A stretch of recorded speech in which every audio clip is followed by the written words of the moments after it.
자, 그러면 이제 세션 한번 시작해 보죠. 자, 이번 세션에서 전달해드리고자 하는 목표는 크게 지금 세 가지입니다. 그러니까 다음과 같은 일반적인 세 가지 권고사항들을 제시하고자 하는 것이죠. 첫 번째는 최신 버전의 MySQL을 사용하시라는 것입니다. 지금 현재 MySQL을 사용하시는 분들 중에는 아마 5점대를 사용하시는 분들도 정말로 많으실 거라고 생각을 합니다. 지금 MySQL 8.0이 나온 게 2018년도예요. 네, 뭐 언제나 그렇지만 새 버전이 나온다 그래가지고 바로 그 버전이 넓게 퍼져지지는 않죠. 기존에 운영하던 시스템도 있고 하니까. 그런데 이번 기회에 이번 세션을 들으시면서 최신 버전으로 가면 더 좋을 수도 있겠구나, 이런 점을 갖다가 지금 느끼셨으면 좋겠습니다. 두 번째는 MySQL 엔터프라이즈 에디션의 사용입니다. 오늘 이제 들러오신 분들 중에는 아마 커뮤니티 에디션으로 그 운영을 하고 계신 그런 분들도 많으실 거라고 저는 생각을 하는데요. 예, 거기에 대비돼서 엔터프라이즈 에디션이 갖는 어떤 강점들이 있습니다. 그래서 그 부분에 대해서 설명을 드리고 그 부분을 권고드리고자 합니다. 세 번째는 지금 어차피 이제 클라우드 컴퓨팅을 갖다가 사용을 해야 되는, 그리고 적어도 이제 그걸 앞으로라도 고려를 해야 되는 그런 시대가 되었죠, 그렇죠? 그 경우에 다른 클라우드 벤더들도 있지만 이때 오라클이 제공하는 오라클 클라우드 인프라스트럭처에 대해서 잠깐 소개해드리고 그거를 사용하는 것을 권장드리고 싶고요. 특히 그 중에서도 오라클이 MySQL을 위해서 MySQL 데이터베이스 서비스라는 그 서비스를 제공을 해요.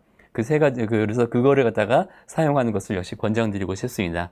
그래서 세션 목표가 그런 만큼 세션 아젠다는 그거랑 완전히 대칭되는 그런 부분입니다. 그래서 첫 번째 MySQL 개요에서 일단 MySQL에 대해서 간단하게 좀 짚어보는 시간을 가지고요. MySQL의 어떤 진화 과정을 통해서 왜 제가 첫 번째 권고사항, 즉 최신 버전의 MySQL 사용을 권고드리는지에 대한 어떤 그런 그 아이디어를 갖다가 전달해드리고자 합니다. 그 뒤는 그 세션의 목표나 아젠다나 지금 똑같습니다. 자, 그럼 한번 시작을 해볼까요? 첫 번째는 이제 MySQL의 개요입니다. 자, MySQL은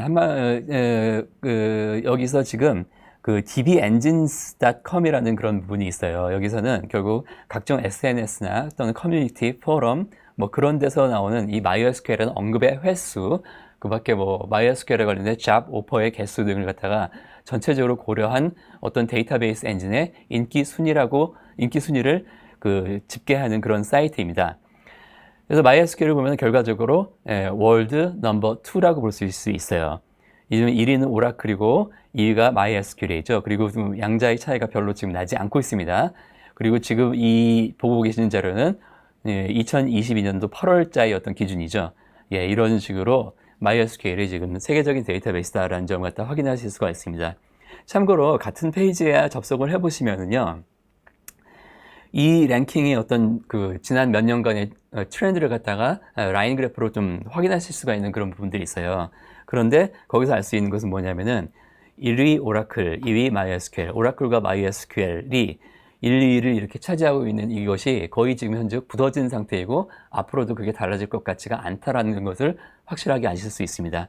그 바로 아래가 지금 마이크로소프트 SQL 서버이죠. 근데 거기서부터 벌써 이 랭킹 스코어가 좀 차이가 나기 시작하고 그 아래는 좀 말할 것도 없고요. 그래서 어쨌든 간에 MySQL은 지금 그 상용 DB이건 또는 오픈소스 기반의 DB이건 간에 그걸 다 통틀어서 넘버 2이고 오픈소스 기반에서는 넘버 1이다. 뭐 이 정도로 갖다가 확인할 수가 있겠죠. 두 번째, MySQL은 특히 개발자가 특히 선호하는 그런 데이터베이스라고 말씀드릴 수가 있겠습니다. 여기 지금 왼쪽에는 스택 오버플로우에서 2022년도에 거기 개발자들을 상대로 서베이한 결과이고요. 오른쪽은 비슷한 설문을 갖다가 젯브레인스에서 지금 설문한 그런 결과이죠. 그래서 가장 인기 있는 데이터베이스 1위에 MySQL이 당당하게 올라가 있고요.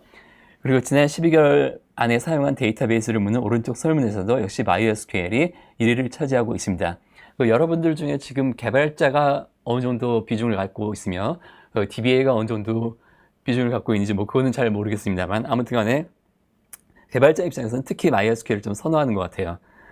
자, 이거까지는 알겠는데 좀 전에 그 dbengine.com에서는 오라클이 지금 1위였지 않습니까? 오라클이 어디 있을까요? 딱 클릭해 보면 오라클이 저 아래에 있습니다. 예. 이걸로 이제 미뤄서 짐작할 수 있는 일은 이제 개발자들은 오라클을 갖다가 약간 울며 겨자 먹기로 사용하고 있다라는 그런 사실을 파악할 수가 있을 것 같네요. 오라클이 뭐 개발자랑 관계에 있어서 어떤 그럼 이런 현상은 왜 일어날까 하는 그런 부분에 대해서 좀 궁금하겠죠. 그것에 대해서 한번 잠깐 짚어보도록 하죠. 어쨌든 간에 그 다음으로 보면은 지금까지는 개발자라든지 개별 어떤 뭐 그 SNS라든지 그런 인기도 가지고 지금 말씀을 드렸는데 그거 말고 과연 기업 레퍼런스는 어떤가? 그런데 그것도 역시 예외가 아닙니다. 사실 MySQL을 전혀 사용하지 않는 그런 기업을 찾아보기가 힘들 정도로 지금 넓게 퍼져져 있죠. 게다가 여기는 세계 유수의 혁신 기업들도 선택하고 있습니다. 여기 딱 보시면 아시겠지만 빅네임들이 막 보이시죠? 여기서도 지금 사용을 하고 있습니다. 자, 그러면 지금까지 살펴본 MySQL이 가진 높은 인기의 이유를 갖다가 한번 좀 생각하고 좀 넘어갔으면 좋겠다는 생각이 들어요. 첫 번째는 이제 개발자 친화적입니다. 앞서 2페이지 전에 개발자에게 특히 오라클보다도 훨씬 더 제가 농담삼아 말씀드렸지만 MySQL이 훨씬 더 인기가 있다고 말씀드렸죠. 그럼 개발자의 친화적인 그런 이유가 무엇인가를 보면은 일단 무엇보다도 MySQL은 오라클 인수 전부터 일단 듀얼 라이센싱 구조였죠. 그리고 이 중에서 커뮤니티 에디션이 있어가지고 이거는 무료로 할 수가 있었어요. 그래서 개발자들은 MySQL을 쉽고 빠르고 그리고 가볍게 쓸 수가 있었죠. 제가 지금 이 부분을 갖다 강조드렸는데 사실 쉽고 빠르게 그리고 가볍게라는 것은 MySQL의 모토라고도 할 수 있습니다. 일반적으로 개발자가 어떤 그 기술을 갖다가 익히고 사용하기 위해서 제일 먼저 하는 일이 뭘까요? 어딘가에서 그거를 다운받아가지고 설치하고 그다음 뭐 써보고 이런 과정을 갖다 거치게 되는데 내가 만약 처음으로 다운받아서 설치해야 될 소프트웨어가 유료다라 그러면은 여기에 대해서 저항감을 갖다가 안 가지는 개발자는 아마 없으리라고 봅니다. 저도 이제 개발자 시절에 물론 지금 이게 너무 오래전 얘기를 해서 약간 민망하긴 하지만 오라클 들어오기 전에 개발자 시절에도 데이터베이스를 공부해야겠다 싶었던 그런 마음을 갖다 가진 적이 있어요. 근데 그때 공부했던 DB는 다름 아니라 포스트그레스 SQL이었습니다. 오픈소스였죠. 그러니까 제가 부담 없이 깔아가지고 한번 뭐 써보고 그랬던 거예요. 자, 이렇게 개발자 친화적이다 보니까 커뮤니티 자체가 굉장히 성숙돼 있어요. 그 뭔가 문제가 있거나 안 되거나 그럴 때는 구글에다 딱 치면 스택 오버플로우 같은 것으로 우리가 가가지고 여러 군데에서 답을 갖다가 찾아볼 수 있는 그런 것들이 지금 잘 되어 있는 것이죠. 여러 사람들한테 진짜 얼굴도 모를지라도 그런 사람들한테 도움을 받을 수가 있는 것입니다. 두 번째는 꽤 훌륭한 RDBMS라는 그런 뜻이에요. 그래서 여기서 지금 이걸 말씀드리는 게 트랜지션 우리 엑시드 속성이라는 것이 있죠. 이런 것 지금 잘 지원하고요. 그 다음 로우 레벨 락킹 지원하고 멀티 버전 컨커런시 컨트롤 같은 것을 잘 지원합니다. 물론 이거는 그 MySQL이 InnoDB 스토리지 엔진을 사용했을 때의 일이겠죠. 여기서 잠깐만 이제 이걸 갖다가 한번 강조를 해보죠. 여러분 이 엑시드 로우 레벨 락킹 MVCC 어디서 많이 들어본 얘기 아닙니까? 이게 사실 오라클이 가진 특성이에요. 지금 뭐 잠깐 오라클에 대해서 말씀드리면 오라클이 좋은 DB로 시작을 해가지고 성장을 했는데 크게 도약한 게 세 가지 정도의 도약 계기가 있었어요. 그 첫 번째가 바로 이거였어요. 트랜지션 지원 잘하고 로우 레벨 락킹 잘하고 MVCC를 갖다 잘 지원하고 이게 연도로는 1988년도 물론 그때는 저도 오라클을 몰랐습니다. 1988년도 버전 6 때 이때 이거 갖다가 지금 선보였던 것이죠. 그리고 여러분들이 깜짝 놀라실 것이 뭐냐면은 이 세 가지 어떤 이런 특성들을 갖다가 정말로 충분히 잘 지원하는 DB가 상용 DB 중에서도 그렇게 찾아보기가 쉽지가 않아요. 근데 MySQL이 이거를 잘 지원한다는 것이겠죠. 그래서 MySQL이 어쨌든 이런 걸 지원하기 때문에 기본적으로 디자인 특성상 OLTP 성능에 최적화되어 있어요. OLTP 성능은 좀 빠릅니다. 그리고 또 하나는 안정성 또한 갖추고 있는 것이겠죠. 이것이 이제 두 번째 이유라고 볼 수 있겠고요. 그 다음에 세 번째입니다. 세 번째는 들어가자마자 제가 강조를 해야 될 텐데 오라클 대비 낮은 비용이 가장 큰 주요 요인이라고 생각을 할 수가 있을 것 같아요.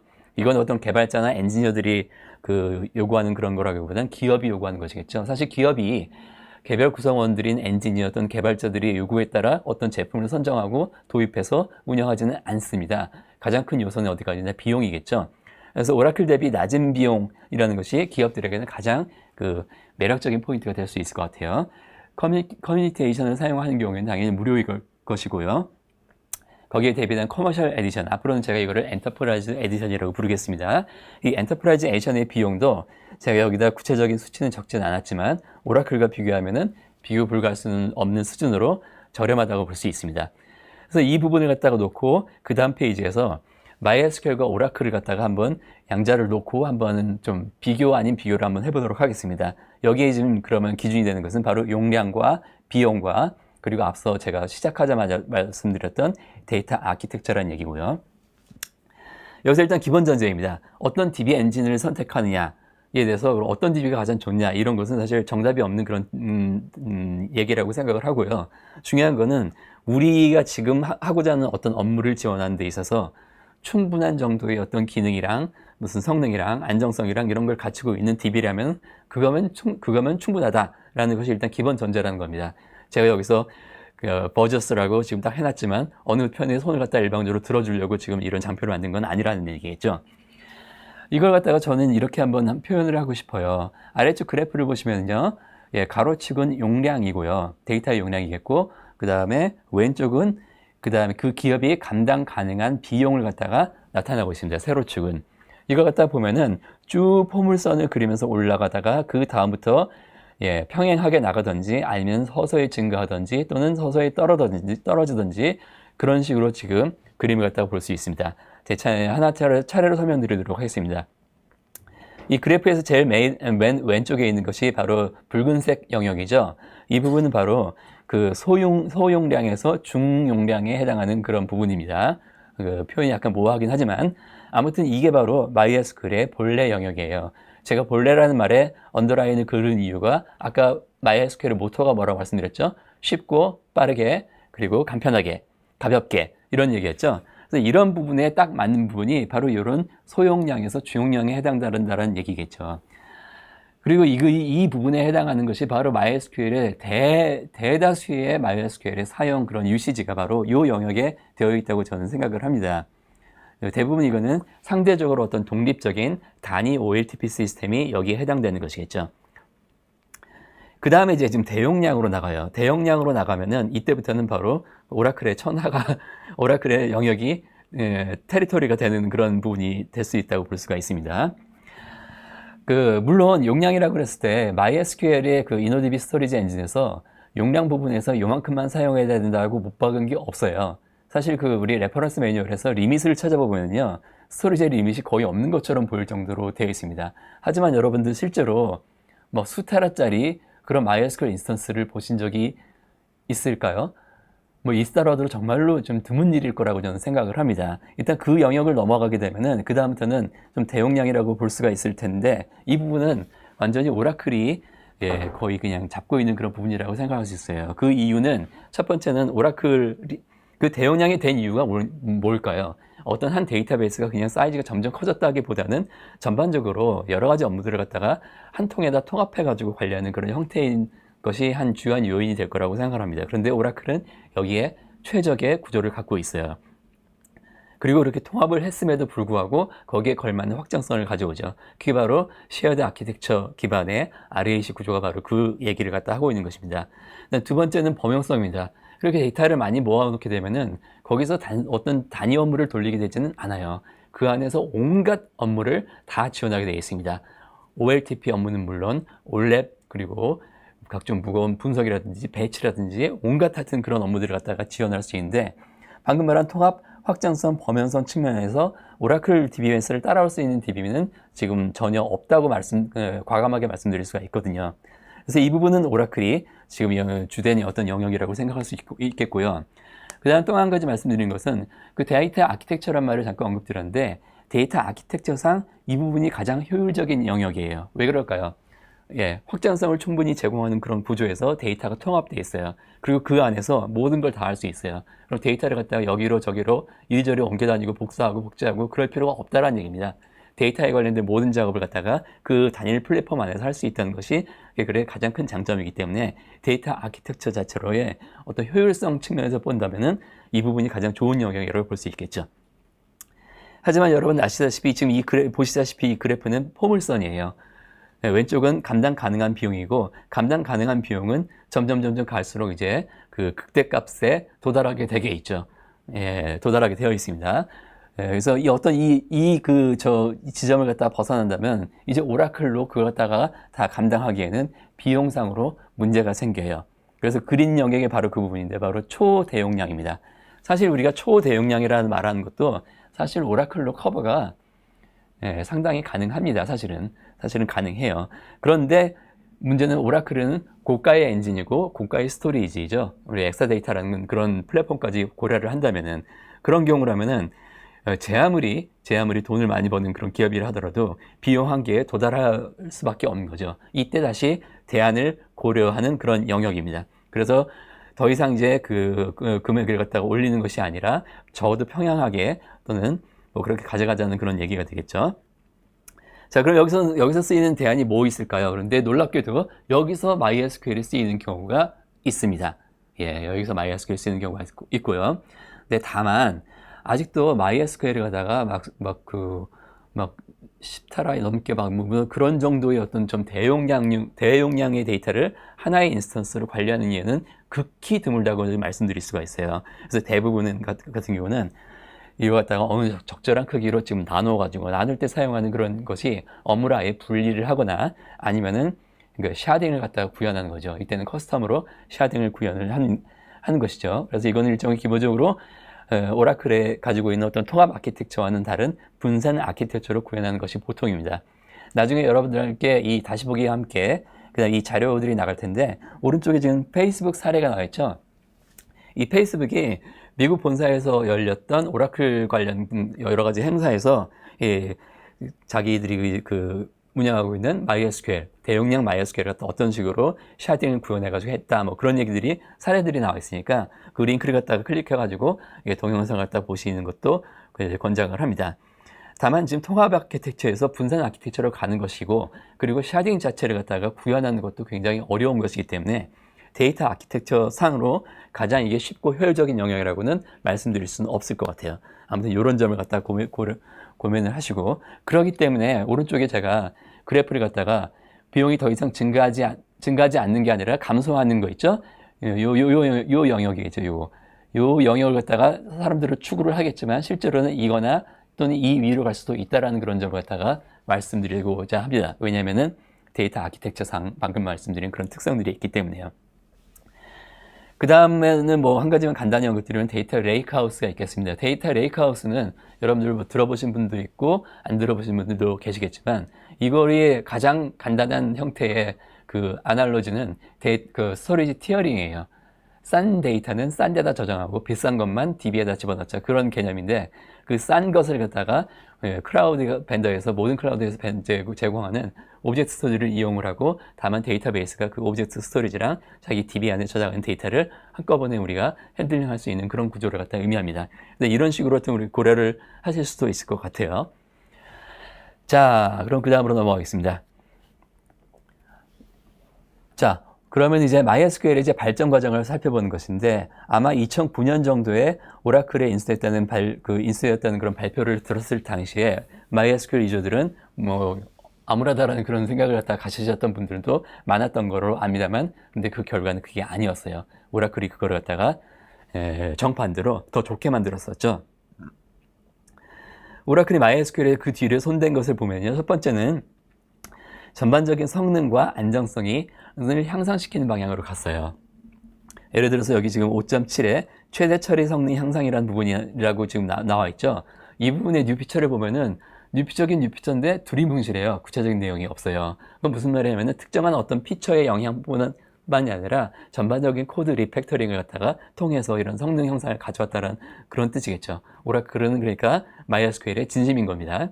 그리고 안정성 측면에서도 그 전 버전에 비해서 훨씬 더 좋아졌다는 그런 얘기들을 많이 듣고요. 그 다음에 이제 필수 기능들의 보강입니다. MySQL이 여러 가지 그런 기능들이 있었는데, 보면 기능들이 약간 결핍된 그런 기능들이 좀 많이 있었어요. 여기서 한 가지 예견 들어두면 5.6이죠. 5.6의 멀티 스레디드 레플리케이션 같은 경우를 생각해 보시죠. 소스에서는 동시 사용자가 동시에 데이터를 변경하는데, 저 레플리카 쪽에서는 그 SQL 스레드가 딱 하나만 떠가지고 복제를 한다 그러면은 그건 뭔가 좀 결핍됐다고 볼 수 있겠죠. 그런 기능들을. 그런 기능들을 보강하는 거예요. 그러면서 좀 더 적게 만드는 거고, 그 다음에 이제 추가 기능들을 갖다가 의해서 드디어 MySQL을 점점 더 확장하기 시작했죠. 그 결과가 지금 가장 최근이 이제 2018입니다. 8.0이고 지금 현재 마이너 릴리즈까지 따지면 8.0.30까지 나왔죠. 그래서 8.0에 있는 뉴 피처들을 진짜 일부만, 여기 지금 제가 오라클 인수 후에 나온 주요 메이저 버전들의 뉴 피처들을 말했는데, 뉴 피처들이 이것뿐만이 당연히 아니겠죠. 진짜 중요한 것만 좀 몇 가지를 골라봤는데, 그럼 8.0에 대해서 잠깐만 살펴보면은, 첫 번째, 데이터 딕셔너리가 그 전에 우리 .frm 파일 가지고 관리를 했었죠. 근데 딕셔너리도 역시 트랜지션을 갖다 지원을 해야 돼요. 테이블로 지원해야 된다는 얘기죠. 그게 8.0에 지원이 됐어요. 이거 어디에 해당될까요? 아마 필수 기능들이 보강에 해당된다고 저는 생각을 합니다. 그 다음 롤이 없었고 그전에는 개별 프리빌리지 단위로 관리를 했었어요. 저는 이것도 약간 필수 기능들의 보강이라고 저는 봐요. 다른 분들은 어떻게 볼 수 있을지 모르겠네요.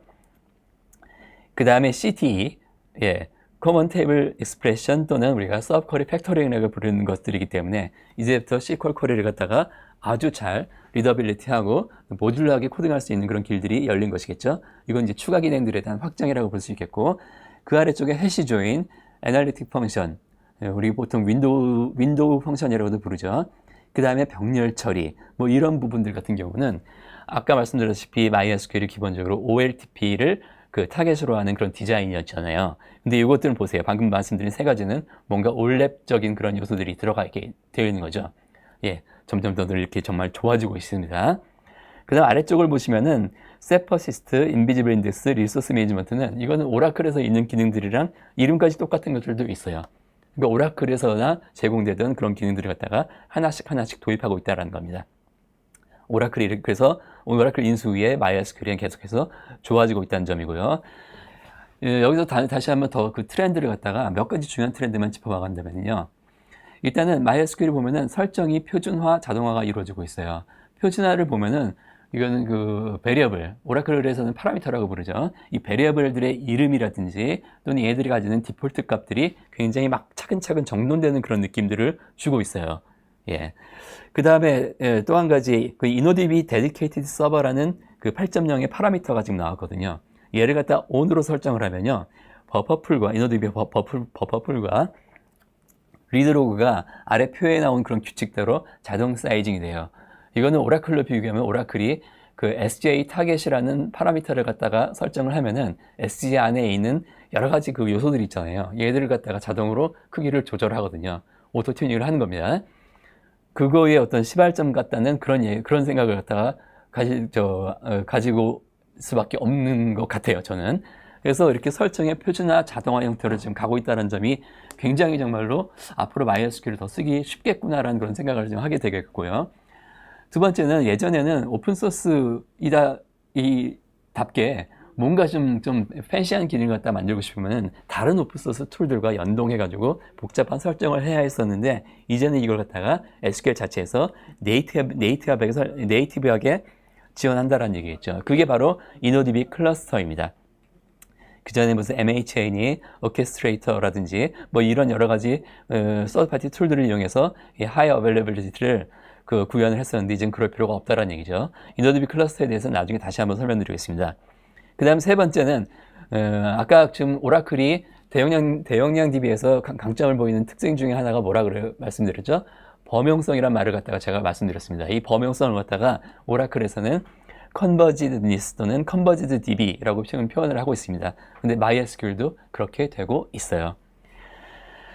네이티브 JSON 서포트가 5.7에 일단 이루어졌고, 그리고 XDiv API가 드디어 생겼어요. 이게 8.0에 생겼습니다. 이제 그래서 몽골도비 따로 쓸 필요 없이 MySQL 가지고 이걸 갖다가 NoSQL 스타일의 도큐멘트 스토어로 쓸 수 있고요. 그럼에도 불구하고 그렇게 들어온 JSON 도큐멘트들을 RDMS 형식의 SQL로 쿼리를 할 수가 있다는 얘기죠. 범용성이죠, 그야말로. 세 번째 세션에서 말씀드린 거지만 히트웨이브 같은 경우는 이것에 의해서 OLTP 플러스 올랩, 심지어는 머신러닝까지 지원하는 이런 형태로 한 발짝을 드디어 내딛고 있어요. 앞서 잠깐 말씀드린 해시 조인, 그 다음에 병렬 처리, 애널리틱 펑션 이런 것들도 역시 같은 요소가 될 수 있겠죠. 자, 그래서 이 세 가지 정도로 볼 때 MySQL은 앞으로도 훨씬 더 정말 좋아지겠구나라는 그런 기대감을 갖다 가질 수 있도록 하는 그런 저는 트렌드라고 좀 생각을 합니다. 따라서 여러분들도 신버전으로 이행을 할 수 있는 어떤 준비를 지금 만약 9버전만 알고 계신다 그러면은 그런 것들을 갖다 한번 고려를 해 보십시오. 자, 그 다음 두 번째는 이제 MySQL 엔터프라이즈 에디션입니다. 먼저 엔터프라이즈 오픈소스 리포트를 보면요. 여기에 지금 엔터프라이즈 오픈소스 링크가 있습니다. 여러분들 나중에 이거 클릭해서 따라가시면은 그 원본을 갖다 다 보실 수가 있어요. 보시면 아시겠지만 그 많은 기업에서 지금 상용 소프트웨어는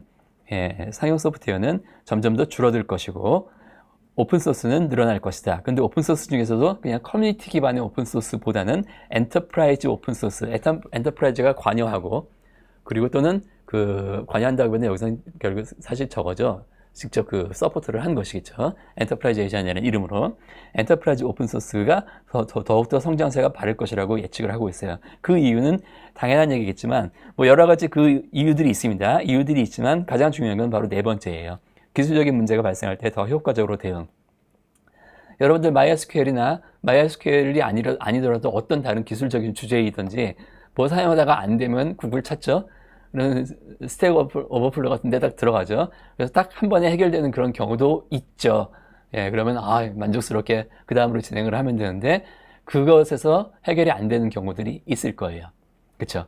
이거 보고 저 보고 결국은 그 긴 문서, 그 긴 Q&A들 사이에 있는 그런 것들 다 읽어봐도 뾰족한 답이 잘 안 떠오르고 한참을 갖다가 지금 저거 하게 되는 거죠.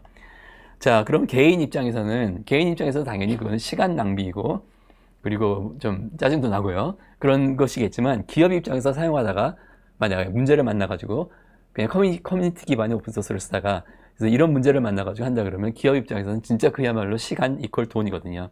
이거는 지금 있을 수가 없는 겁니다. 그 어떤 문제가 긴박한 상황이라면 정말로 최대한 빠르게, 신속하게, 정확하게 문제를 해결할 수 있어야 되는데 그거는 서포트를 통해서만이 가능하다는 그 점을 말씀드리고 싶어요. 그리고 이렇게 기업의 그 설문에 응답한 기업들도 같은 방식으로 대답을 하고 있고요. 자, 그러면은 MySQL의 커머셜 에디션, 이게 지금 사실 몇 가지 에디션이 좀 있긴 있어요. 스탠다드도 있고, 엔터프라이즈도 있고, 엔터프라이즈 클러스터 그레이드라는 뭐 그런 것들도 있는데 지금은 일단은 MySQL 엔터프라이즈 에디션 하나로 그냥 생각하셔도 일단은 무방을 합니다. MySQL 엔터프라이즈 에디션이 제공하는 기능은요. 첫 번째는 어드밴스드 피처들이 있겠죠. 특히 보안, 그리고 고가형성, 그리고 확장성, 그리고 백업 부분이 있습니다. 그 다음에 관리 부분에서도 역시 그런 것들을 제공해요. 일단 MySQL의 엔터프라이즈 모니터가 있습니다. 엔터프라이즈 모니터, 오라클을 혹시 알고 계신 분이라면 오라클이 웹 기반의 그 엔터프라이즈 매니저라는 어떤 관리 도구를 갖다가 제공한다는 것을 아실 거예요. 그 오라클 엔터프라이즈 매니저의 MySQL 버전이 바로 MySQL 엔터프라이즈 모니터입니다. 그리고 지금 바로 아래는 엔터프라이즈 매니저 얘기가 나오네요. 엔터프라이즈 매니저에서 MySQL 플러그인을 갖다가 하면은 그 엔터프라이즈 매니저 EM을 통해 가지고 MySQL을 관리할 수 있는 그런 부분이 있습니다. 그 아래 MySQL 쉘이랑 MySQL 그 워크벤치가 있죠. 여기서 이것들은 커뮤니티 에디션에도 있는데 왜 이걸 엔터프라이즈 에디션이라고 하시죠?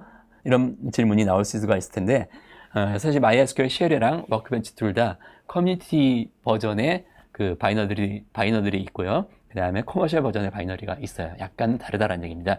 앞서 말한 어드밴스드 피처들을 갖다 지원하기 위한 그런 추가적인 그런 기능들이 부과된 거죠. 그리고 이 그림에서 나타나다시피 붉은색으로 강조를 했죠. 바로 서포트입니다. 서포트부가 여기 포함되는 그런 부분이에요. 그리고 제가 생각해도 다른 것들도 다 중요하지만 이 중에서는 서포트가 가장 중요하다고 지금 생각을 합니다. 자, 그러면 이제 각각의 내용을 갖다가 좀 간단하게만 살펴볼게요. MySQL Enterprise Advanced Security, 시큐리티 부분 보면요. 첫 번째는 TDE가 있어요. Transparent Data Encryption. 이거는 Data at Rest, 즉 디스크에 있는 데이터를 암호화하는 그런 부분이고요. 그 다음에 디스크에 있는 게 아니라 왔다 갔다 하는, 즉 데이터 인 트랜짓을 암호화하고자 한다면 여러 가지 암호화라든지 무슨 뭐 키 관리라든지 뭐 사이닝 디지털 사이닝이라든지 그런 API라는 도구 같은 것들이 필요하거든요. 그게 두 번째의 엔터프라이즈 인크립션이고요. 그다음 데이터 마스킹 제공하고요.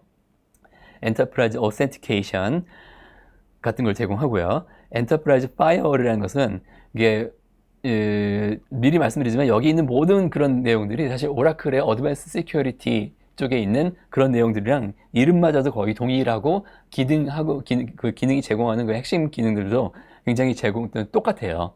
예를 들어서 이제 엔터프라이즈 파이어월 같은 경우는 오라클 쪽에서는 데이터베이스 파이어월이라는 이름으로 제공이 되고 있는데 이게 화이트리스트 기반으로 그리고 우리가 허용되는 SQL만 받자라는 그런 개념입니다.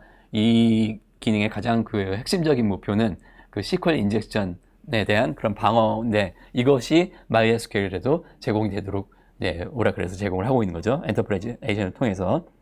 그 다음에 오디도 있고요. 아무튼 간에 이런 내용들을 보면요. 이것들이 이제 어떤 오라클에도 거의 동등하게 제공되는 그런 시큐리티 기능이라는 것을 말씀드리고자 합니다. 두 번째는 고가형성과 그 다음 확장성입니다. 고가형성을 갖다 담당하는 것은 그 InnoDB 클러스터를 갖다가 말씀드릴 수가 있어요. 그리고 InnoDB 클러스터를 원격제에다가 복제를 하면 그게 InnoDB 클러스터 셋이 되는 것이겠죠. 근데 여기서 또 두 번째 여러분들이 질문이 나올게 InnoDB 클러스터는 커뮤니티 에디션에서 제공되는데 왜 이게 엔터프라이즈 기능이라고 하시나요? 네, 맞습니다. 엔터프라이즈 에디션이 제공한 거는 InnoDB 클러스터 그 자체가 아니라 아까 좀 전에 그 전 페이지에서 말씀드렸던 엔터프라이즈 모니터 있죠. 모니터에 의해서 해당 클러스터를 갖다가 모니터링하고 관리할 수 있다는 얘기고요. 두 번째는 이 InnoDB 클러스터만 하더라도 셋업하는 것까지는 상당히 쉬워요. 하지만 사실은 실제로 사용하고 그럴 때는 굉장히 복잡하게 구성되어 있기 때문에 이런 부분에 대해서는 커뮤니케이션만으로 사용하는 것보다는 서포트를 받을 것을 강력히 권고를 하고 있더라고요. 제가 그쪽에 PM이랑 얘기를 해보니까. 그래서 서포트 쪽을 갖다가 중점으로 보시면 되겠습니다. 그 다음 아래쪽에 스케일러빌리티입니다. MySQL이 자체적으로 스레드 풀을 갖다가 가지고 있어요. 일반적으로 그 클라이언트 커넥션 하나당 그 스레드가 하나 이렇게 매치되는 그런 구조이죠. Dedicated Thread입니다. 네, 그렇게 되는 경우에는 커넥션이 만약에 늘어나게 되면 어떻게 될까요? 스케일러빌리티가 확장성이 무너지겠죠. 대신에 이거 갖다가 정교하게 잘 관리되는 스레드 풀을 미리 관리해가지고 1대1이 아니라 N대1로 이렇게 매핑을 시켜가지고 서비스를 하게 된다면 그런 일이 없게 될 거예요. 그 아래쪽에 보시면은 그 얘기가 나옵니다. 보면은 이제 동시 사용자를 갖다 쫙 늘려가죠. 그쵸? 그래서 그냥 커뮤니티 에디션을 쓰면은 스루풋은 확 떨어질 수밖에 없어요. 어떤 임계점을 넘어가면은. 그런데 스레드 풀을 채용을 하게 되면은 이게 일정하게 갈 수 있다는 얘기죠. 늘어나지는 못하겠죠. 이미 과하게 준 그런 상태에서 테스트를 한 거기 때문에. 그래서 이것만으로 이거를 우리가 스케일러빌리티가 있다고 말씀드릴 수가 있을 것 같아요. 자, 그 다음에 MySQL 엔터프라이즈 백업입니다. 기존에 여러분들이 그 MySQL에서 가장 많이 쓰이던 그 백업은 그 MySQL 덤프라든지 MySQL 펌프 이런 것들이었는데 얘들은 기본적으로 로지컬한 백업 방법이죠. 데이터를 그냥 하나씩 진짜로 읽었다가 내리든지 아니면 SQL 문장 자체를 뭐 이렇게 하는 그런 구조인데 그거보다는 이제 물리적으로는 그 백업 복구를 갖다가 이제 엔터프라이즈 에이전을 통해서 지원할 수 있습니다. 여러분도 이렇게 생각할 수 있을 것 같아요. 이거 없을 때는 어떻게 했죠? 이거랑 비슷한 기능을 갖다가 엑스트라 백업이라는 서드 파티 솔루션을 갖다가 사용하면은 이거랑 비슷한 기능을 할 수 있게 됐죠. 근데 오라클 엔터프라이즈에서 이렇게 그 MySQL의 네이티브한 기능을 제공을 합니다. 그래서 피지컬하게 백업 복구할 수 있고요. 여기 백업 복구에 관련된 여러 가지 내용들이 있죠. 온라인 백업, 인크리멘터 백업, 그 포인트 타임 복구, 이 데이터 파일뿐만 아니라 우리가 바이너리 로그를 같이 그 백업을 하면은 이것이 가능한 것이겠죠. 그리고 오른쪽에 보시다시피 백업과 리스토어의 속도가 비교할 수가 없다는 것은 뭐 너무나 당연한 얘기겠죠. 간단히 말해서 MySQL 엔터프라이즈 백업은요, 오라클로 따지면은 오라클의 리커버리 매뉴얼에서 알맨이라는 것들이 있어요. 알맨 그거에 거의 그대로 해당한다고 생각하시면 될 것 같습니다. 그리고 당연히 엔터프라이즈 백업이 그 로지컬한 백업에 비해서는 훨씬 더 이제 바람직한 방법이라는 것을 일단 말씀드리고 싶고요. 그 다음에 이제 엔터프라이즈 모니터가 아까 말씀드렸다시피 그리고 오라클 엔터프라이즈 매니저의 그 MySQL 판이라고 말씀드릴 수가 있어요. 웹 기반이 모니터링 툴이고요. 운영 중인 모든 MySQL 서버에 대해서는 통합 관리를 할 수 있어요. 여러 가지 뭐 이런 실시간 성능 모니터링 및 얼러트 뭐 이렇게 얘기를 하고 수 있겠죠. 이거를 통해서 MySQL 엔터프라이즈 에이전이 제공하는 기능들과 얘들도 관리할 수 있는 그런 부분들이 있고요. 자, 일단은 우리가 지금 서버의 튜닝, 즉 서버의 베리어블 있죠. 글로벌 베리어블들이 적당히 이제 설정되게 돼 있어요. 시간이 지나면은 이 시스템에 맞춰가지고 그렇게 되면은 이제 나온 시스템에 를 튜닝한다 했을 때는 남은 과제는 SQL 튜닝이죠.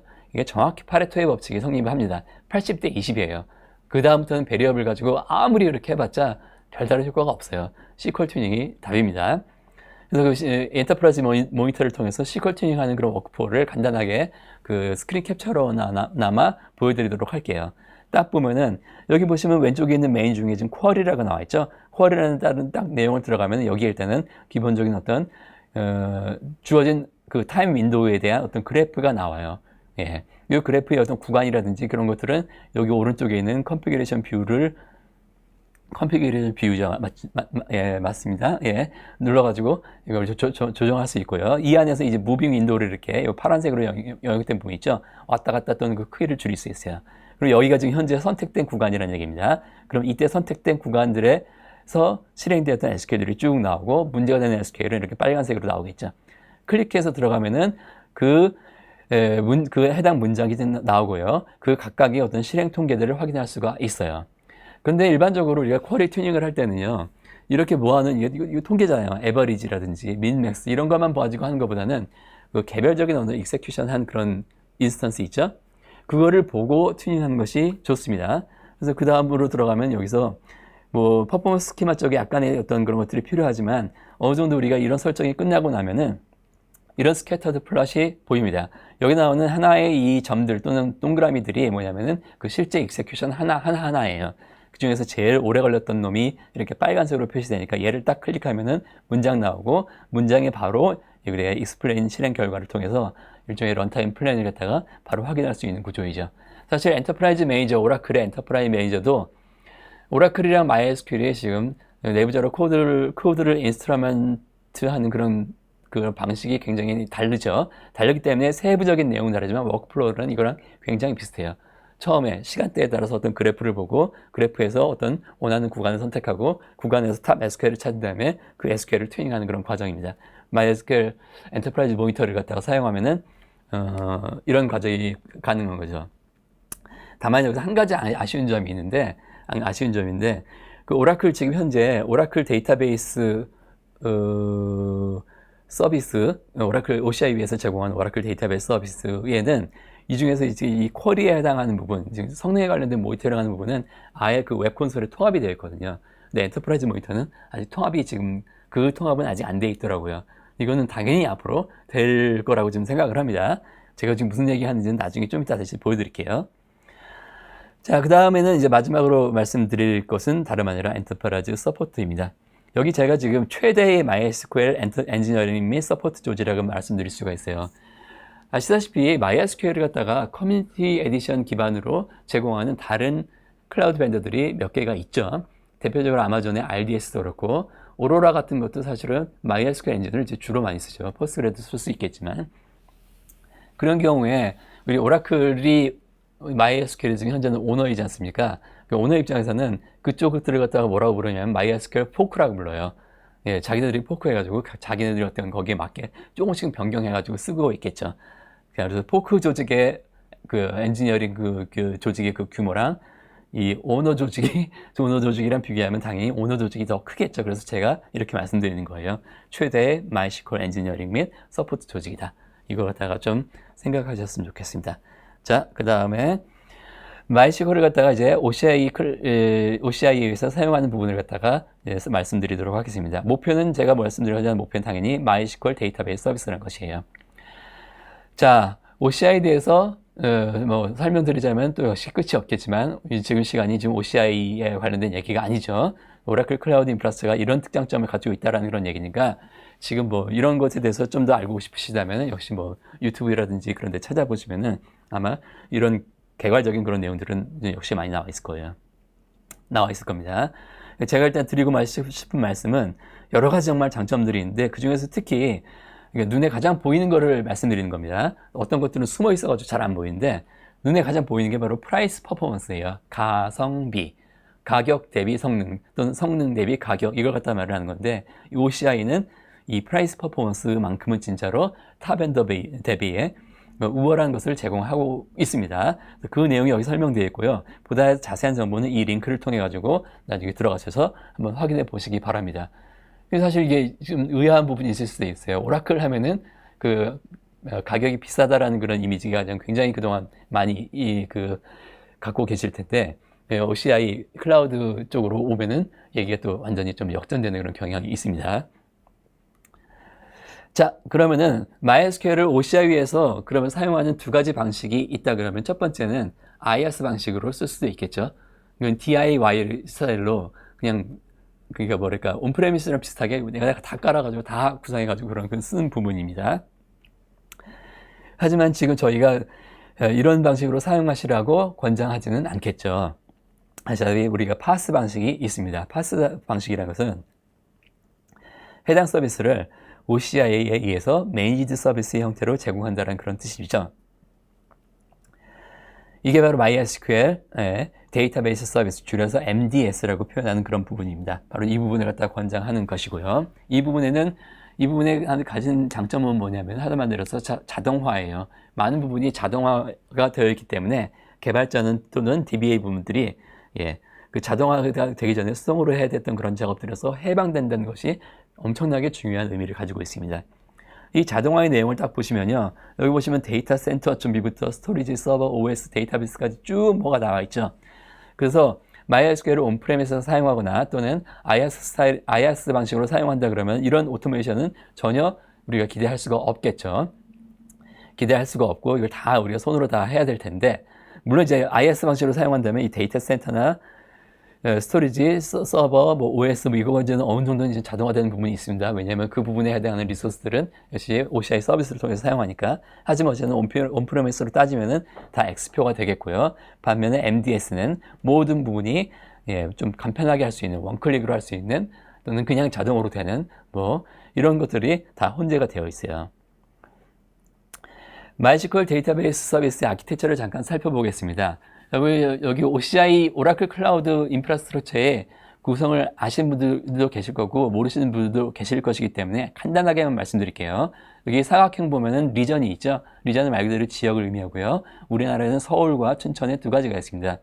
그리고 리전 안에는 하나 또는 세 개의 데이터 센터로 이루어져 있어요. 이 데이터 센터를 우리가 다른 말로 어베일러비티 도메인이라고 말을 합니다. 왜 데이터 센터인데 가용성이라는 말이 붙었냐?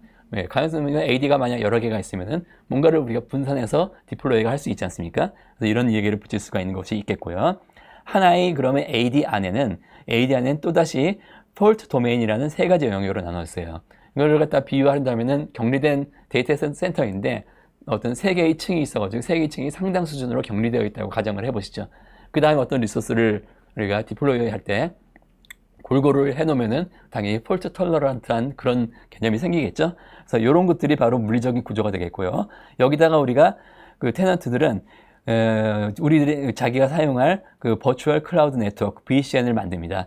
여기는 퍼블릭 엔드포인트를 가지는 퍼블릭 서브넷이 있을 수 있겠고요. 프라이빗 서브넷 엔드포인트만을 갖는 프라이빗 서브넷이 있겠고요. 그렇죠? 있을 수 있겠죠. 그래서 MySQL 데이터베이스 서비스를 갖다가 우리가 디플로이를 하면은 이 프라이빗 서브넷 쪽에다가 이렇게 디플로이가 됩니다. 자, 그래서 보면 오른쪽에 설명이 나와 있어요. MySQL 인스턴스를 우리가 DB 시스템이라는 논리적인 컨테이너 안에 담긴 형태로 프로비전을 합니다. 프로비전을 하고요. 그 다음 하드웨어는 결국은 오라클이 그 인프라스트럭처 안에서 제공하는 컴퓨터와 스토리지를 갖다 이용을 하게 되는데요. 컴퓨터는 다양한 쉐이프를 통해서 CPU 및 메모리 자원을 지정하게 되어 있습니다. 최대 64코어 1테라, 스토리지도 역시 마찬가지고요. 최대 64테라 이렇게 됐고요. OS는 오라클 리눅스고 MySQL은 지금 MySQL 엔터프라이즈 에디션 8.0 기반으로 제공을 하고 있습니다. 그리고 또 한 가지 주의할 것은 InnoDB 스토리지 엔진만 지원을 해요. Disabled Storage Engine이라는 베리어블이 있죠. 이 베리어블을 꼼꼼하게 세팅을 해놨어요. 이 베리어블에 대해서는 뒤에서 다시 말씀드리겠습니다. 그리고 이 디플로이먼트를 할 때 세 가지 옵션이 있어요. Standalone, High Availability, 그리고 Heatwave. 세 번째 세션에서 바라볼 거. 자, 이렇게 봤을 때 여러분들이 일단 만약 MDS로 한다면 사용 시에 주요한 특징들이 있어요. 그리고 지금까지 사용하시던 것과는 상당히 이질적으로 느껴질 수 있는 그전 두 가지 특징이 있는데, 첫 번째는 OS 서버 있죠. 그 서버 OS로 터미널 OS 터미널 말씀드린 겁니다. 서버 직접 접근이 제한됩니다. 오직 MySQL 인스턴스에 대한 프라이빗 엔드포인트만 오픈되어 있어요. 그 DB를 갖다가 그냥 DB로만 사용하시지 DB가 깔려있는 그 플랫폼이나 그런 것에서는 그 접근 권한이 아예 없다라는 그런 얘기입니다. 이게 좋게 들리세요? 아니면은 이거 좀 아닌 것 같은데 이렇게 들리실 수 있겠죠. 두 번째는 글로벌 베리어블의 수정이 제한됩니다. 모든 글로벌 베리어블은 컨피규레이션이라는 오브젝트를 통해서 관리를 해요. 이건 말하자면 OCI 버전의 my.comp라는 컴파일이라고 우리는 생각하시면 되겠습니다. 모든 셋 글로벌 명령을 내리면요, 이런 에러 코드를 만들게 돼 있어요. 그런 컨피규레이션은 뭐냐면요, 아까 지금 컴퓨터를 이용할 때 쉐이프가 다양하게 우리가 선택할 수 있다 그랬죠. 사이즈를 리소스별로. 그럼 리소스별로 디폴트 컨피규레이션을 제공을 해요. 그리고 그 컨피규레이션 자체는 리드 온리입니다. 그래서 커스터마이즈를 하고자 한다면 커스텀 컨피규레이션을 생성한 다음에 해당 DB 시스템이 새로 만든 그 커스텀 컨피규레이션을 사용하도록 수정해야 해요. 그러니까 컨피규레이션을 고칠 수 있는 것이 굉장히 좀 귀찮죠. 이 말은 결국 디폴트 쓰란 얘기입니다. 그 다음에 마지막으로 세 번째가 중요한 건데, 컨피규레이션을 통해서 커스터마이즈 가능한 글로벌 베리어블의 개수는요, 미니멈 11개, 맥시멈 72개입니다. 글로벌 베리어블의 전체 개수를 갖다가 세보면 대충 630개인가 그래요, MySQL이. 오라클 같은 경우는 어떨까요? 오라클은 모든 파라미터의 개수를 세보면요, 한 5,500개가 넘어요. 당연히 그렇게 차이가 나겠지만 둘 중에 어느 게 더 관리하기가 쉬울까요? 여러분들 이건 의외일지 모르지만 오라클이 훨씬 더 관리하기가 쉬워요. 그 파라미터랑 그런 관점에서는. 왜 그럴까요? 오라클은 대부분의 것들을 갖다가 적절한 디폴트를 제공하고요. 그래서 그렇지 않은 것들은 아예 히든 파라미터라는 형식으로 이렇게 해가지고 가능하면 그거 고치지 말라고 이렇게 못 박아뒀어요. 그래서 실제로 다뤄야 될 파라미터가 몇 개가 없습니다. 아까 말씀드렸죠? 그 데이터베이스 튜닝할 때 파레토 법칙. SQL 튜닝이 중요한 거지 사실은 서버 파라미터 가지고 이렇게 저렇게 하는 게 중요한 게 아니에요. 적절한 어떤 값들은 경험치랑 그 다음에 그동안에 무슨 오라클 입장에서는 각종 고객들의 운영하는 데이터 있죠? 운영하는 그런 정보를 갖다 바탕으로 요 정도가 적정하구나 라는 것들이 딱 되는 거죠. 그러면 이제 MySQL 같은 경우는 어떻게 되냐 지금 그냥 쓰면 분명히 650개 정도를 갖다가 직접 다뤄야 될 수도 있겠지만 물론 그렇지만 어쨌든 간에 MDS 서비스를 사용한다면은 거의 수요 안 하고 디폴트만 사용하라는 얘기예요. 결론을 말씀드리겠습니다. 서버 직접 제한은 괜히 OS 터미널 들어가서 잡하지 않으셔도 됩니다. 라는 얘기고요. 글로벌 베리어블 수정 제한은 모든 리즈너블한 디폴트 값이 제공되니까 그거 쓰시고 신경 쓰지 마시고 SQL, 어플리케이션 그런 다른 것들에 집중을 하시면 된다라는 그런 얘기입니다. 그 다음으로 넘어가도록 하겠습니다. MySQL 데이터베이스의 고가형성 부분입니다. MySQL 고가형성은요, MySQL이 원래 커뮤니티 에이전트에서 제공하는 그룹 레플리케이션의 기반이에요. 그룹 레플리케이션에 대해서는 아마 여러분들이 잘 알고 계실 거라고 생각합니다. 사실 그룹이 아니라 클러스터라고 이름을 붙여도 무방할 만큼 상당히 좀 탄탄한 그런 레플리케이션 그런 구조라고 말 수 있겠죠. 이거는 디스트리뷰티드 레플리케이션 아키텍처입니다. 그리고 각 서버에 그리고 Extended Communication이라는 이런 엔진 또는 서비스가 기존의 레플리케이션 플러그인 위에 얹혀져 가지고 팍소스 기반 프로토콜에 의해서 상호 코디네이터를 하게 되어 있습니다. 팍소스 기반 프로토콜은 이건 깊게 들어가면 아주 복잡한 얘기가 될지 모르겠지만 간단하게 말해서 다수결이라고 생각하시면 돼요. 아래쪽 한번 그림을 보시죠. 세 개의 인스턴스가 지금 그룹을 이루고 있어요. 클러스터를 이루고 있을 때 이 오른쪽에 있는 인스턴스가 장애가 발생했다고 가정하죠. 이때 이 두 인스턴스는요.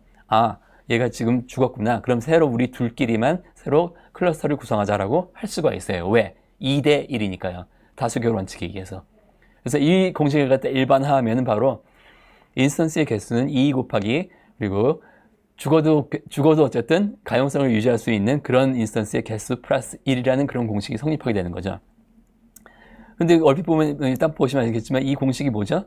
이게 사실 홀수의 정의잖아요. 그래서 이 그룹 레플리케이션에서 참여하는 인스턴스 개수는 항상 홀수가 되게 되어 있습니다. 제공되는 클러스터링 기능이 상당히 막강해요. 그룹 멤버십이 자동으로 관리되고요. 그룹 레벨의 트랜지션이 관리가 되는 거죠. 그 다음에 자동 페일오버가 일어나고요. 그 다음에 새로 조인하는 또는 잠깐 나갔다가 다시 들어오는 것들에 대한 그러면은 그거에 대한 것들이 다시 싱크를 마치는 과정을 우리가 디스트리뷰티드 리커버리라고 표현하는데 이것도 자동으로 다 수행되고요. 이게 이렇게 된다는 얘기죠. 그래서 MDS는 이거를 차용해가지고 모든 어플리케이션이 뭐건 간에 어쨌든 간에 MySQL을 바라볼 때는 싱글 엔드포인트 하나만 바라보고 있는데 사실 내부적으로는 이렇게 그룹 레플리케이션이 되어 있는 것인 거죠. 프라이머리 하나에 세컨더리 둘입니다. 이때 이 세 개의 인스턴스가 아까 말씀드린 세 개의 AD 또는 FD에 흩어져서 디플로이가 돼요. 서울리전 같은 경우는 FD가 되겠죠. 그 다음에 싱글 프라이머리 모드를 갖다가 사용을 하고 있습니다. 멀티 프라이머리 모드가 있다는 것도 알고 있어요. 우리 알고 있죠, 그렇죠? 근데 멀티 프라이머리 모드는 약간 좀 굉장히 조심해서 사용해야 되는 거라고 저는 생각을 합니다. 일단은 멀티 프라이머리 모드로 사용한다고 해서 이 라이트 작업이 스케일 아웃 되는 효과가 전혀 없죠, 그렇죠? 예, 레플리케이션 기반이니까 당연한 거고요. 그 다음에 그보다 더 중요한 문제가 일단은 여러분 MySQL의 기본적인 엑시드 트랜잭션 아이솔레이션 모드가 리피터블 리드죠, 그렇죠? 이 리피터블 리드를 갖다가 도우는 장치 중에 하나가 바로 겜락이라는 그런 MySQL 특유의 어떤 락이었어요. 근데 이 겜락은 이 그룹 레플리케이션 구조에서 다른 노드에 알려져 있지가 않아요. 그렇다 그러면은 앞서 지금 트랜잭션이 수행될 때 실제로 트랜잭션도 나 지금 이 트랜잭션 할게라고 컨센서스를 맞는 다수결 기반으로 맞는 과정이 필요하고요. 충돌을 감지하는 서티파이 과정이 관여하게 되는데 이 겜락이 그 노드들 간에 공유되지 않는 관계로 이 서티파이 과정에서 문제가 생길 수밖에 없어요. 따라서 멀티플 프라이머리 모드로 한다 그러면은 우리가 리피터블 리드를 포기하고 리드 커미티드 모드로 바꿔야 돼요. 근데 이거는 대작업이죠, 그렇죠? 네, 시스템 업무에 따라서. 그래서 저는 이걸 갖다가 굉장히 조심하고 그냥 별로 그렇게 권유하는 방법은 아니라고 생각을 해요. 그래서 그런지 오라클 MDS에서도 싱글 프라이머리 모드로만 지금 진행을 하고 있습니다. 그리고 아래 이것들은요 완전히 인터널하게만 지금 HA만을 위해서 대기하고 있어요. 직접 접속할 수도 없고 여기에 대해서 리드 작업을 갖다가 스케일 아웃 시킬 수 있는 방법도 없는 것이겠죠. 자, 이렇게 되는 그런 경우고 최종적으로 해서 RPO는 0이고 RTO는 한 몇 분 정도, 수분 이내라고 지금 보시면 될 것 같습니다. 그래서 그거 갖다가 보시면 여기 이렇게 나오죠. 그룹 레플리케이션이 이렇게 지금 돼 있어요. MDS로 HA로 지금 디폴트를 하면요. 딱 죽죠. 프라이머리가 죽으면 이제 둘이서 새로운 클러스터를 구성을 하고요. 그 다음에 이 엔드포인트가 자동으로 이렇게 넘어가게 되겠죠. 그렇죠?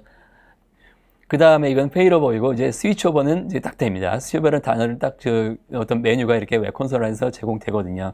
이런 경우에 지금 이쪽으로 또는 이쪽으로 스위치오버를 할 수 있겠죠. 그렇죠? 그런 걸 할 수 있습니다. 참고로 그럼 이제 이노드비 클러스터의 비교는 무엇인가? 이노드비 클러스터는요. 이노드비 클러스터의 핵심도 결국은 MySQL 그룹 레플리케이션이에요. 다만 얘를 갖다가 설정을 굉장히 쉽게 해주는 MySQL 쉘의 어드민 API를 갖다가 제공한다는 것이 특징이겠고요. 두 번째는 이걸 갖다가 바라볼 때 MySQL 라우터라는 것이 리드 라이트 및 리드 온리 요청을 적절한 인스턴스로 라우트를 해가지고 리드 작업을 스케일 아웃 할 수 있다는 점이 거죠. 그래서 요것이 지금 안 되고 있어요. MDS 같은 경우는 안 되고 있는데 당연히 이 부분은 곧 고쳐질 겁니다. 지금 현재 리미티드 어벨러비티 단계인데 로드맵이 다만 이노드비 클러스터를 그대로 옮겨놓는 것은 아니고요. 약간 다른 방식을 지향하게 됩니다. 일단 리드 레플리카를 통해서 스케일 아웃 리드에 대한 스케일 아웃을 갖다가 시도를 할 거고요. 다만 이때 MySQL 라우터가 아닌 뭔가 다른 거를 갖다가로 구현될 가능성이 높습니다. 저도 아직 전체 그림을 아직 보지를 못해가지고요. 여기 보시면 알겠지만 MySQL 라우터를 제가 지금 어플리케이션 서버 하나에 붙여가지고 두 개를 그려놨죠. MySQL 라우터가 하나라고 가정하죠. 그럼 이 전체 시스템, 이노디비 클러스터의 시스템에서 싱글 포인트 오브 페일리어는 이 MySQL 라우터가 되는 거죠. 그렇죠? 이 MySQL 라우터를 갖다가 MySQL 쉘을 이용해서 쉽게 디플로이를 쓰는 방법은 없어요. 이 부분의 토폴로지는 사용자가 고민해야 되는 부분입니다. 따라서 이걸 좀 더 쉽게 하기 위해서는 MySQL 라우터가 아닌 다른 형태의 것을 고민하는 것도 굉장히 당연한 그런 생각이라고 표현을 그런 방안이라고 저는 생각을 합니다. 아무튼 간에 그렇게 될 거예요. 자, 이제 마지막으로 이제 거의 다 끝나갑니다. MySQL 데이터베이스 서비스 관리는 우연히도 이제 웹 콘솔을 갖다 보면은 여기 하나 딱 클릭하면 이런 모든 메뉴들이 쭉 나와 있습니다. 뭐 여러 가지들이 쭉 나와 있는데 이 중에서 특히 여러분들 다른 건 모르겠지만 쉐입 아까 뭐냐면은 그 컴퓨터에 있는 메모리랑 CPU 자원을 정의하는 것이고요. 그리고 여기 아래쪽에 아마 업데이트 스토리지를 갖다 업데이트하는 그런 부분들이 있을 거예요. 예, 이 부분이 바로 다른 거예요. 스토리지가 더 필요해요. 더 늘리면 돼요. 컴퓨터 리소스가 더 필요하면 더 늘릴 수 있다. 뭐 이런 점이 일단 필요라고 생각할 수 있겠고요. MySQL 데이터베이스 서비스의 이제 관리의 추가 노트를 보면은 엔터프라이즈 백업을 이용한 자동 또는 수동 백업을 갖다가 제공한다는 얘기가 되겠고요. 그 다음에 헬스 모니터라는 기능을 추가를 해가지고 좀 더 간편하게 모니터링을 할 수가 있어요. 이거는 MDS만 지원되는 그런 기능입니다. 이건 참고를 하시고요. 그 다음에 수동 또는 자동으로 업그레이드를 할 수가 있다는 그런 점 갖다가 말씀을 드릴 수가 있겠습니다. 이런 정도를 갖다가 알고 계시면은 되겠고요. 이제 우리 한번 비용을 볼까요? 마지막으로 비용을. 실제로 이제 MySQL 커뮤니티 에디션 기반으로 제공하는 서비스들이 몇 군데가 있죠. 아마존 RDS가 있고, 마이크로소프트의 애저가 있고, 그리고 구글 클라우드 SQL도 역시 마찬가지입니다. 이거를 갖다가 OC 뷰 100개, 1테라 스토리지로 구현했을 때 애뉴얼 코스트를 비교하면 실제로 이렇게 나와요. 네, 잘 한번 생각해 보시면은 정말 좋은 것 같습니다. 자, 이제 마무리를 지을 단계가 왔습니다. 예, 시간이 사실 얘기할 것이 굉장히 지금 많은 그런 부분이었는데, 예, 시간이 지금 제한이 있는 관계로 제가 몇 가지 스크린샷이라든지 그런 것들을 대체 못 보여드리고, 예, PPT로만 진행을 해드려서 죄송합니다만, 아무튼 간에 가능하면 제가 드리고자 하는, 했던 그런 메시지가 잘 전달되기를 바라며 정리를 해보도록 하겠습니다. 자, MySQL은요, 지금 오라클 인수 후에 오라클은 MySQL의 진심이에요, 진짜. 지금 보면 굉장히 아주 바람직한 트렌드를 가지고 발전해 나가고 있습니다. 최신 버전의 MySQL에 대해서 다시 한번 생각해 주셨으면 합니다. 두 번째, 추가적인 어드밴스드 피처를 사용할 수 있다는 점보다도 아까 말씀드렸죠. 그 서포트 측면에서 MySQL 엔터프라이즈 에디션의 사용을 권장을 합니다. 사실 기업에서는 사실 이것이 기본이라고 볼 수 있을 것 같아요. 그 다음에는 OCI가 여러 가지 강점을 가지고 있어요, 내부적으로. 근데 그건 내부적인 얘기라고 그렇다 치더라도 특히 우리가 눈으로 드러나는 지표가 바로 프라이스 퍼포먼스 측면인데 그렇기 때문에 OCI에서 사용하시면 좋을 것 같고요. 이 중에서 특히 매니지드 서비스인 OCI MySQL 데이터베이스 서비스를 갖다가 사용하시는 것을 지금 권장드립니다. 아까 말씀드렸죠?